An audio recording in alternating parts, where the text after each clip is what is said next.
और वहीं अब खबर मध्य प्रदेश से, जहां 4 फास्ट ट्रैक कोर्ट का गठन किया गया है। पेपर लीक मामलों के लिए इन फास्ट ट्रैक कोर्ट का गठन किया गया है। आपको बता दें कि हाई कोर्ट ने गठित की 4 fast track court Bhopal, Indore, Jabalpur, Gwalior में ये फास्ट ट्रैक कोर्ट गठित किए गए और हाई कोर्ट ने 4 फास्ट ट्रैक कोर्ट के जजेस की नियुक्ति भी कर दी और आज से ही ये नई व्यवस्था लागू भी हो गई है।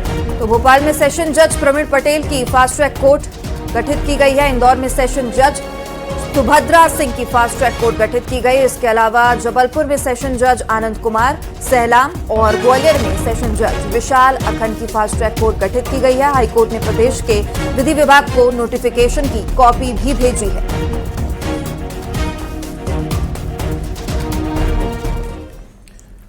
और राजधानी भोपाल से इस वक्त की सबसे बड़ी खबर, मध्य प्रदेश में बड़ा प्रशासनिक फेरबदल किया गया है। राज्य सरकार ने एक साथ 20 आईएएस अधिकारियों के तबादले कर दिए हैं और इस फेरबदल में 7 जिलों के कलेक्टर बदले गए हैं, जबकि इंदौर संभाग को नया आयुक्त मिला है। इंदौर कमिश्नर डॉक्टर सुदाम खेड़े को मुख्यमंत्री कार्यालय में सचिव बनाया गया। वहीं भास्कर लक्षकार इंदौर संभाग के नए आयुक्त होंगे।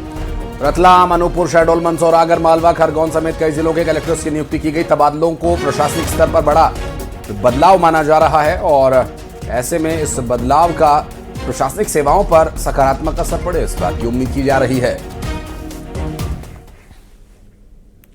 और भोपाल से इस वक्त एक और बड़ी खबर सामने आ रही है, जहां अब अतिथि शिक्षकों को बड़ी राहत दी गई है। रीजॉइनिंग नियमों में बड़ी छूट दी गई है। 90% अटेंडेंस की शर्त खत्म हो गई। अतिथि शिक्षकों के लिए ये नया आदेश जरूर कुछ राहत लेकर आएगा और चूंकि जिस तरह से अब तक ये पूरी परिस्थितियां देखने को मिल रही थी, ऐसे में अतिथि शिक्षकों के लिए रीजॉइनिंग के नियमों में छूट, 90% की अटेंडेंस के मामले में जो बाध्यता थी वो बाध्यता खत्म होगी। अतिथि शिक्षकों के लिए एक बड़ी राहत की खबर। रीजॉइनिंग में नियमों की छूट के साथ साथ जो 90% ई अटेंडेंस की अनिवार्यता एक समस्या बनी हुई थी अतिथि शिक्षकों के लिए, इससे काफी राहत मिलेगी। और भोपाल में धार्मिक आस्था को ठेस पहुंचाने का एक मामला सामने आया है। कमलानगर थाना क्षेत्र में पीपल के पेड़ के नीचे स्थापित शिवलिंग से छेड़छाड़ की गई है। घटना के बाद से हिंदू संगठनों में भारी आक्रोश है।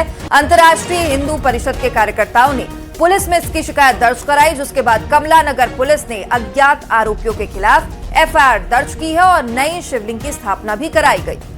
अब पुलिस आरोपियों की तलाश में जुटी हुई है। बहरहाल देखना होगा कि कब तक पुलिस को कामयाबी मिलती है और कब तक आरोपी पुलिस की गिरफ्त में आ पाते हैं।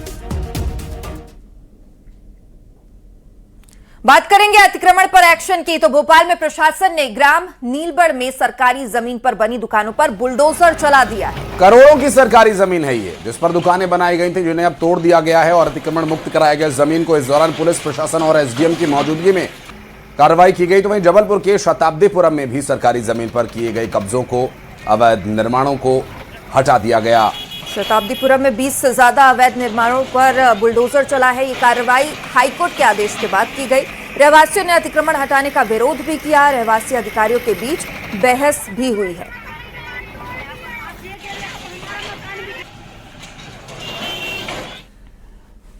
और चलिए बढ़ते हैं आगे, अगली खबर जबलपुर से, जहां अतिक्रमण हटाने का भारी विरोध देखने को मिला और अतिक्रमण को हटाने के दौरान जबरदस्त हंगामा भी यहां पर हुआ। और वही कार्रवाई से नाराज लोगों ने चक्का जाम तक कर दिया था। बरसात में आशियाना तोड़ने से लोगों में नाराजगी है। विधायक अभिलाष पांडे भी मौके पर पहुंचे और अधिकारियों पर बरसते हुए दिखाई दिए। बीजेपी विधायक डॉक्टर अभिलाष पांडे ने आक्रोशित रूप दिखाया और भारी बारिश के बीच ये गरीब कहां जाएंगे, ऐसे सवाल उन्होंने किए प्रशासनिक अधिकारियों से, जो मौके पर पहुंचे थे अतिक्रमण के खिलाफ कार्रवाई करने के लिए।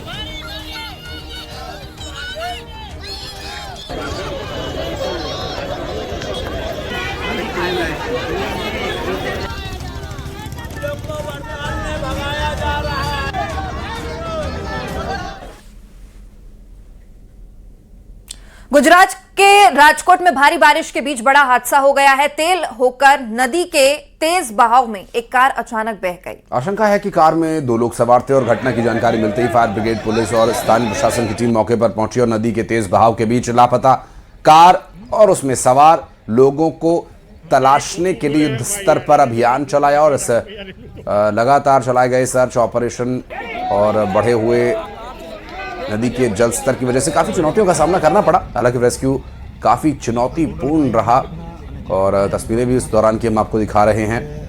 ये तेल होकरा नदी है जहां राजकोट गुजरात में ये दुर्घटना हुई। बारिश के बीच एक बड़ा हादसा हुआ।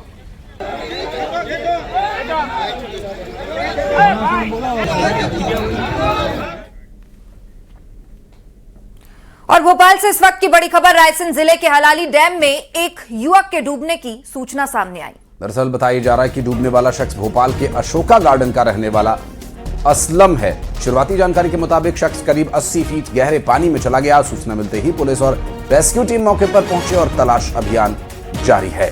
फिलहाल युवक का पता नहीं चल सका है और घटना के कारणों की भी जांच की जा रही है। तो भोपाल में हलाली डैम में लगातार सर्च ऑपरेशन अभी भी जारी है। युवक का फिलहाल कोई पता नहीं चल पाया है। सर्च ऑपरेशन लगातार जारी है।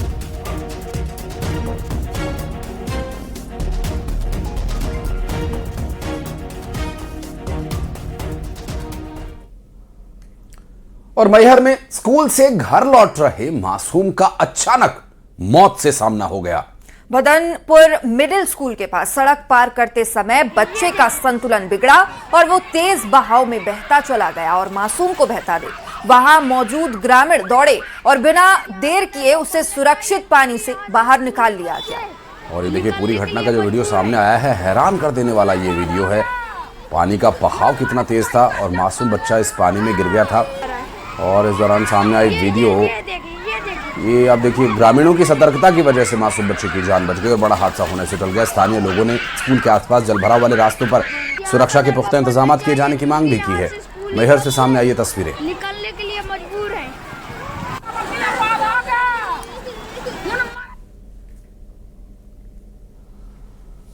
राजगढ़ में जिला पंचायत अध्यक्ष चंदर सिंह सोंधिया ने हमले के बाद कल भाजपा विधायक से आर पार की लड़ाई का ऐलान कर दिया है।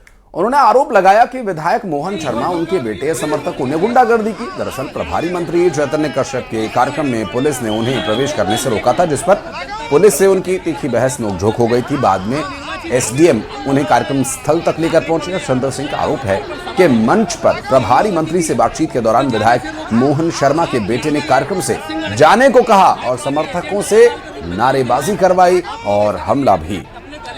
घटना के बाद उन्होंने कहा कि अब आर पार की लड़ाई होगी। चंदर सिंह ने कल दोपहर 12 बजे कार्यकर्ताओं से नरसिंहगढ़ में जुटने का आह्वान करते हुए कहा कि कल पता चल जाएगा कौन कितना दादा है और कौन कितना गुंडा।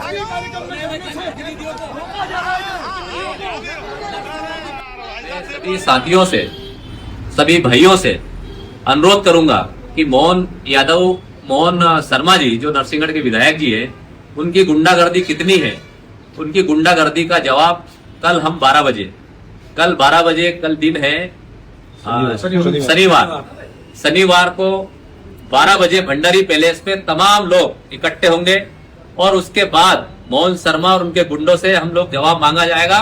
कल 12 बजे सभी जिले वासियों से, सभी कांग्रेस परिवार के साथियों से, सभी भाइयों से मैं अनुरोध करूंगा कि कल मोहन शर्मा की गुंडागर्दी का जवाब हम लोगों को देना है।